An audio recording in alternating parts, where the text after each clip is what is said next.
Your showroom is the first thing your customers will judge you by, so it has to be the best it can be.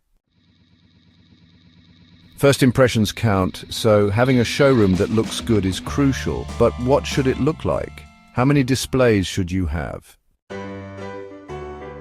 There are several points to consider when looking at your showroom. Most important of all is, how does it look? If I were walking past the showroom, would it look inviting, and would I be comfortable walking around inside? One of my biggest annoyances is seeing stock littering an otherwise fantastic showroom. I get that sometimes boxes are waiting for pickup, but that's not always the case. To customers, it looks messy and unprofessional. It takes away from what could be a fantastic display.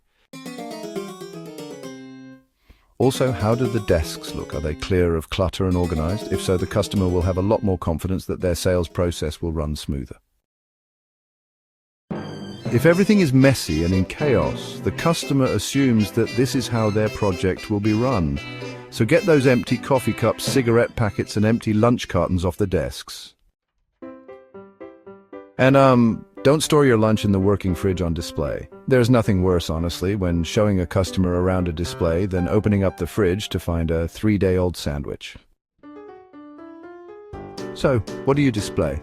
Firstly, I would rather have 2 large displays than 10 small ones. Giving a customer a couple of different layouts is fine, especially if they show off all of the hidden storage. It's very important to have as many working items as possible. Induction hobs are great pieces of apparatus to demonstrate.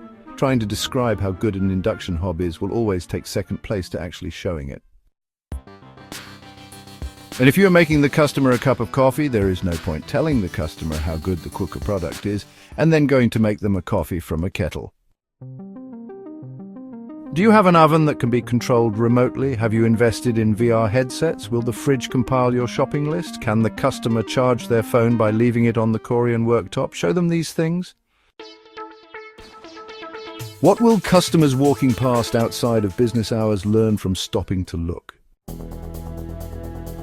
So, opening hours, website address, contact details, social media handles, those should all be there if possible. And honestly, QR codes are a very good way of getting a lot of information across very quickly. So every showroom should have one, in my opinion.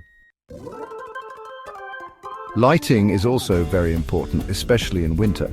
If you have a customer walking past at night, you want your wow kitchen to be lit up. Highlight the best things about your showroom. When I go into a showroom and speak with the owners, the conversation about parking is generally me saying I've parked on Acacia Avenue and it's very expensive. I'm then told, oh, you should have parked on Festive Road, it's free for 2 hours. If a customer is visiting your showroom and you don't have your own parking, put the location of the best parking spaces on the website, a map on social media and all emails. It will be one less stress for the customer when they come and see you. One of the best tips I can give you is to get somebody neutral to have a look around and give you some feedback, the postman or the meter reader. These people will be looking at things from the perspective of a customer and will give you the most honest feedback. Some of the best display advice I've ever been given has been from people who have never worked a day in the industry.